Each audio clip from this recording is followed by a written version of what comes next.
everywhere. We'll be increasing more visibility patrol around. There will be our vehicles on the street every time to show that our communities are safe. But we need more community involvement also.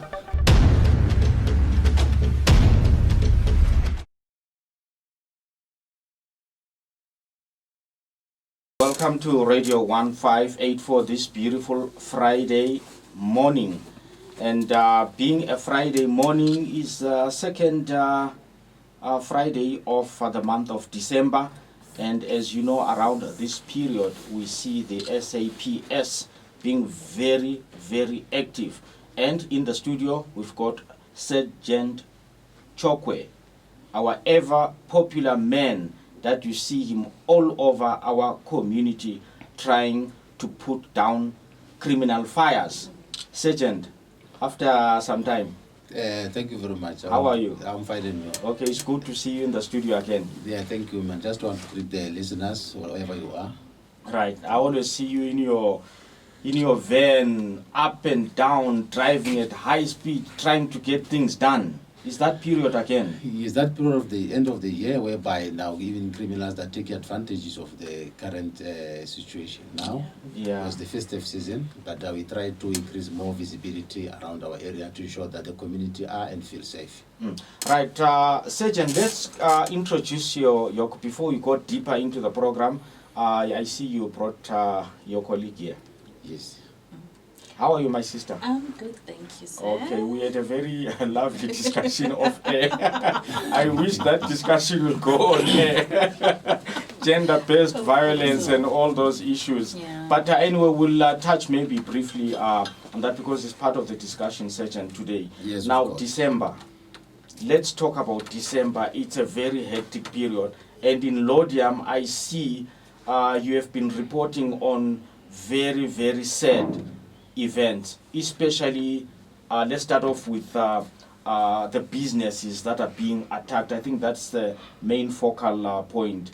Businesses being attacked, robbed in Lodiam.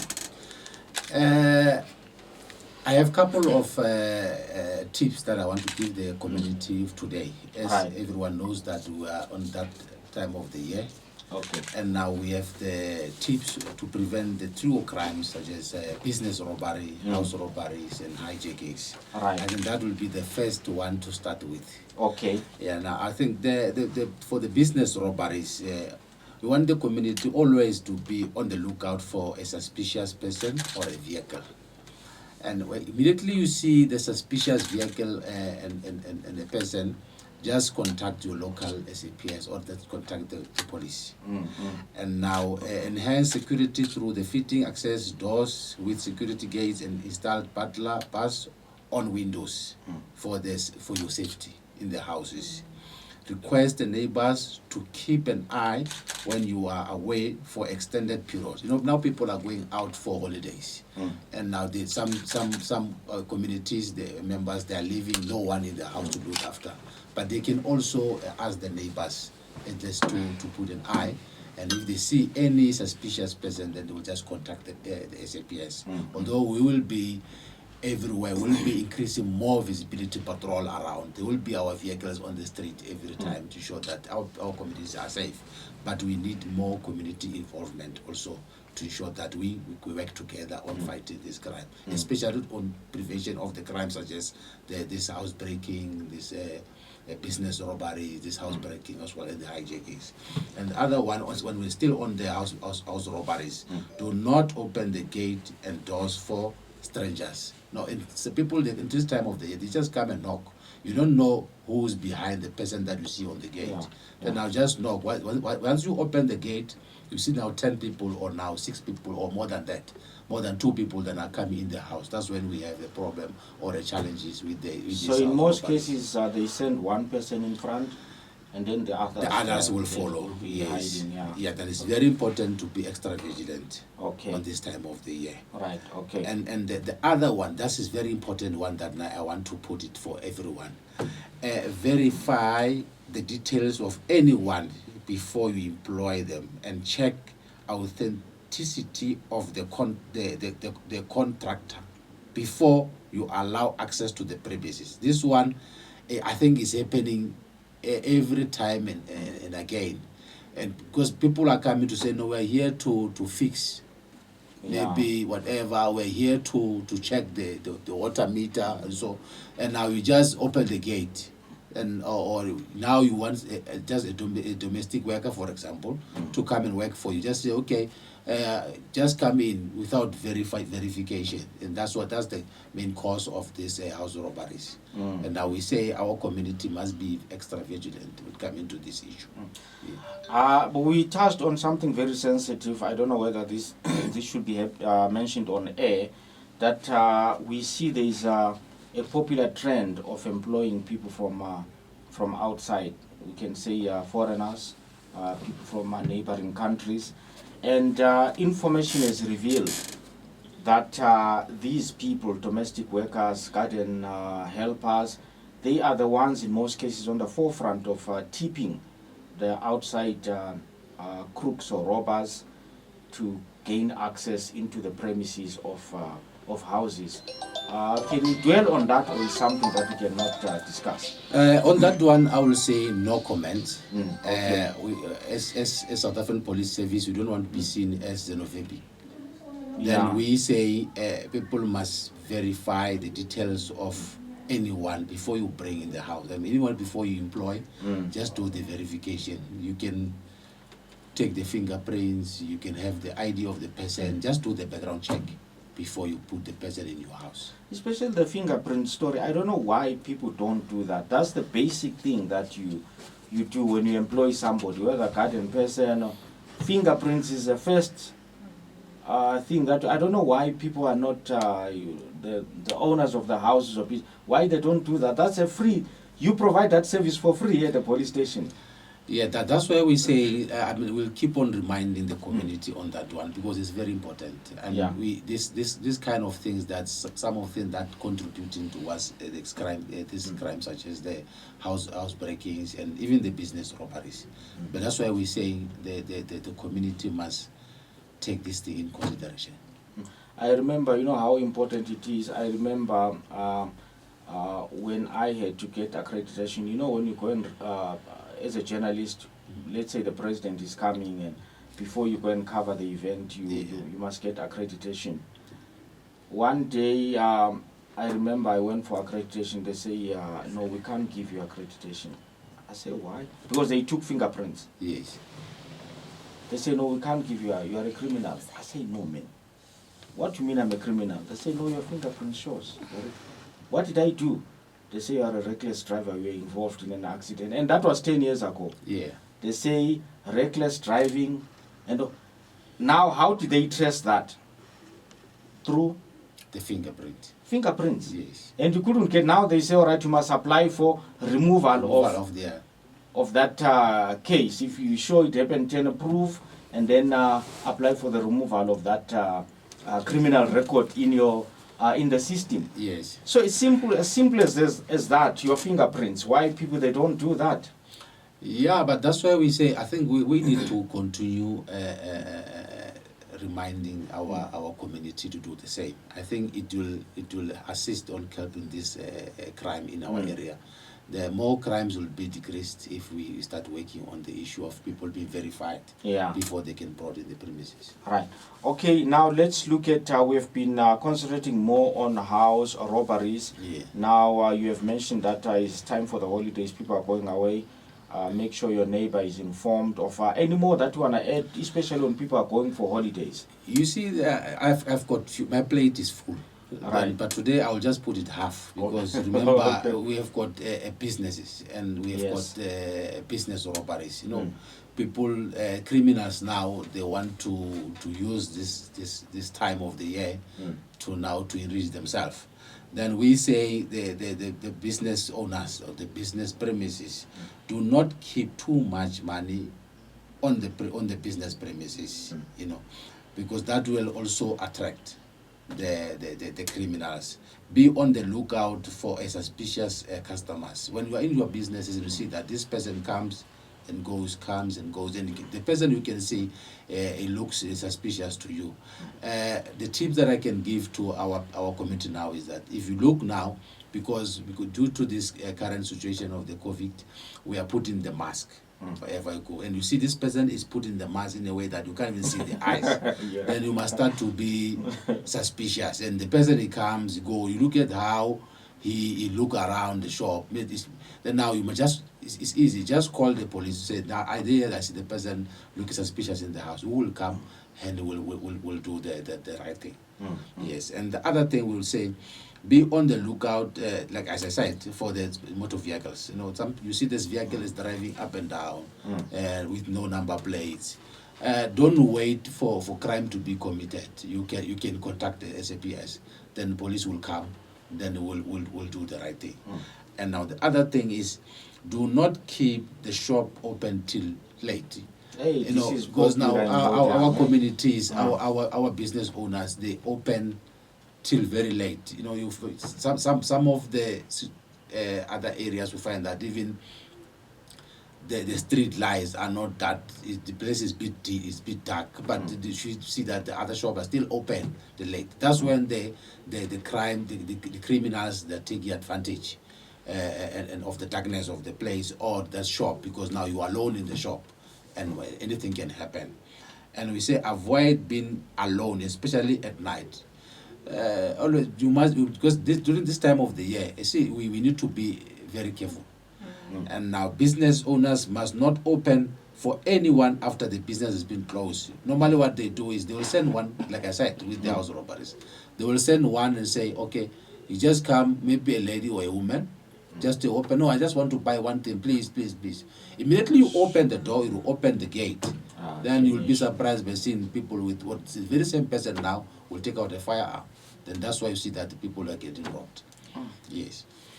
Right. Okay, we're supposed to be taking a break, but I see we got no time, Sergeant. Yeah. Let's look at the issue of, you say that sometimes they drive without number plates.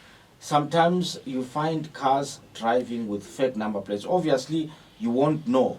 Only after the crime is committed, you find if you try to take number plates, police to verify, they find it's a car belonging to some woman in Eldoc Lane or something. Fake number plates is very popular also. That's why, as the South African Police Service, we're appealing to the community to work closer with us on fighting crime. Once you see a vehicle looking suspicious to you, whether it's got the number plate or not the number plate, normally when the criminals that are committing crime, they are not putting the correct, right, they put in the fake. But what if you see that this vehicle, it goes up and down? When the vehicle looks suspicious to you, can see. You can, immediately contact the SAPS. Then now we will, with that number plate that you give us to us, then we will test the vehicle. Then it will give us whether to whom, and now we will react swiftly on that information you give it to us. You'll be surprised to see police anytime, wherever the vehicle is, to do our stop and search, ensure that what is the car, is it the right car is supposed to be there, what is happening with the vehicle. We saw one in Emerald Street from your hometown, Limpopo. it was for one with BMW. Anyway, that was on a lighter note. Now let's look at the hijackings. Now this is very complex, very complicated one. You see, the hijacking now, we really now really we're pleading to our communities to avoid being alone in the vehicle when they're traveling at night. Because at night, and especially, let me put this one, you are driving alone at night, then you have to stop at the robot. And that's where we have to look at our hotspot. That's where these criminal activities are now taking place. Then we say you need to be extra vigilant when you travel at night and avoid to be alone. Do not stop around the hijackings spots or at any secluded area. Always be alert when driving. If you suspect that you are being followed by a suspicious vehicle, drive to the nearest police station. Don't drive straight home, because the suspect, they can follow you to your house.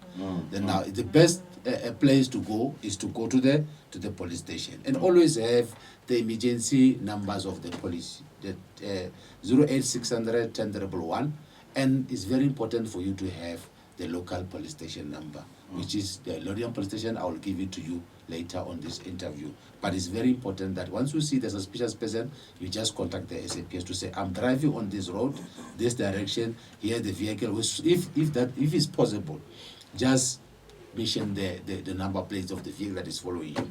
Then you see the police will come to use this. Right. And the other thing I would say, avoid distractions such as being on your phone or drinking while driving. And increase caution at intersection. Always keep a lookout for people loitering around your car for any sudden activities around your vehicle or around the vehicle. And I see that you see that you are driving the car, or you are at the stop sign, or you just pull out of the road, but you see that people just coming close to the vehicle. You need to be extra vigilant on that one. If you see something like that, just drive off or just contact the SAPS. Then you will act.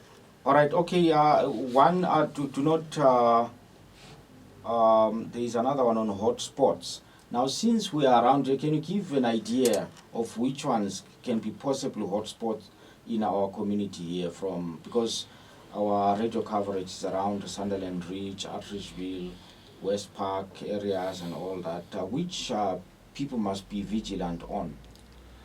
On our area, see, our Lodium area is a very small area, and now so far now you can't say this side is a hotspot, because you can see these criminals, they are operating just all anywhere. Yeah. Then now we just want people to be extra vigilant now whenever they drive. But the other one that I will mention, if you look at the fountain second, that place, that's where fountain second, and the other one when you from fountain, that robot also, there's numerous theft from motor vehicles. That people that just come there, they'll smash the window and they'll take the bags. But that's what we say, people must be extra vigilant, especially when come to the robot at night. Yes. Okay, you are tuned to Radio 1584, your community radio station, and in the studio we've got Sergeant Chokwe from the Lodium SAPS, and we've been keeping our lady so quiet in the studio. We have realized, I think this is where she gaps in, we have realized that this period, and I don't think it's only this period, there is too much domestic violence. And domestic violence, I'm sure, is not only men beating women or abusing women. I see these days is the other way around. It's more actually the other way around. It has been there for everyone. Yeah. Men also, they are involved. Gender-based violence, as everyone knows, that the president is making it clear that we need to act together to ensure that we say no to this kind of abuse. All right. Then I will give chance to my social worker here to talk before I can come and wrap up. Okay, let's go for it, lady. As we have rightfully said that this period, why suddenly an escalation of domestic violence? Good day. One more. As we know that this season is a very hectic one. And even the president has mentioned that domestic violence, gender-based violence, it's a crime that is taken very seriously, And we as the victim empowerment from Lodium Police Station, we are there for the people. We have social workers, social auxiliary workers, and the lay counselors, and those are our priority cases: domestic violence and gender-based violence. We encourage people to come and report. We encourage people to come and report all the abuses that they face and encounter in their homes, because we have realized as we do the awareness campaigns that people don't report. People are facing domestic violence and GBV. But people, somehow, they want to solve things on their own. People are emotionally abused. People are physically abused. People are sexually abused, financially abused. But it seems like they don't know where to go. In fact, we're quite surprised when I was talking to you off air. I was quite surprised that at the police station itself, we've got a fully fledged center where you got different kinds of help that you offer to the people. Yes. We have looked at the Department of Social Welfare, like taking place at your station. Social crime prevention. Yes, Social crime you call it social Crime prevention, yes. Yeah, now social crime prevention, I don't think the community is really aware that there is so much that they can obtain from a police station. They think maybe it's a separate. Maybe you should dwell much into that, because this is a very important department in the police station, within the police station. Yeah, it is within the police station. Social crime prevention works with victim empowerment office. It's within the police station. It's where people can come for counseling, for support, you know, for any kind of help, any kind of abuse. That's where people can go. That's why we do our awareness campaigns, go to the people, go to the squatter camps, itireleng, you know, so that we can give people the information through even giving them the pamphlets, you know, everything, and really breaking the silence, you know, telling people that, you know what, we are here. The social workers are here, the police are here. And people sometimes, they tend to say, no, they will laugh at us, and no, that's not what's happening. I think the media also here is to blame, because sometimes they report on cases whereby maybe I go and report that my wife is abusing me, then the policemen were laughing, and they say, what kind of a man are you being abused? So guys get scared, or ladies even, like we remember of an incident whereby the lady was raped, and then she was obviously wearing scantily and all that. And I say, one of the policemen says, but the way you are dressed also is... then it became a national issue that, you know, that the way a woman dresses is her choice. It doesn't mean that when she's wearing a mini skirt, then she's liable to be raped. I think it's come to a point whereby us as men, we need to have man-to-man talk, whereby men need to talk to a man, so that they must realize that these women, they've got is their rights to wear whatever they want to wear. But now I think we need to have a talk with men. I think it will assist us. It's very important now we start with this youth in our community. They must, if we start with them, when they grow, they will know that this is what needs to be done. It is not the do's and the don'ts. I think together we need to work on this. But then the media, they play a very important role for us.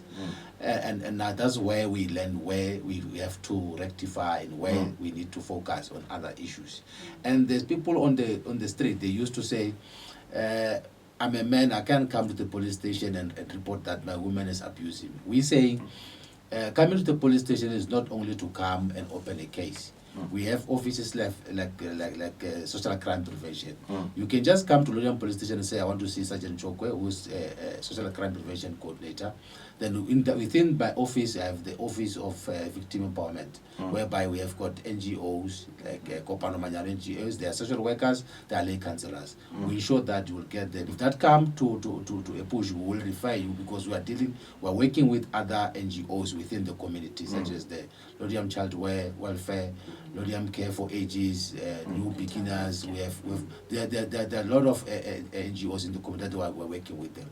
Then we say we need to work together on this case. And on, adding on what my colleague was saying, there is something that contributing more. The excessive consumption of alcohol is also a major cause of the contact crime, such as the common assault with intention to do the grievous bodily harm, these rapes, these robberies, this murder.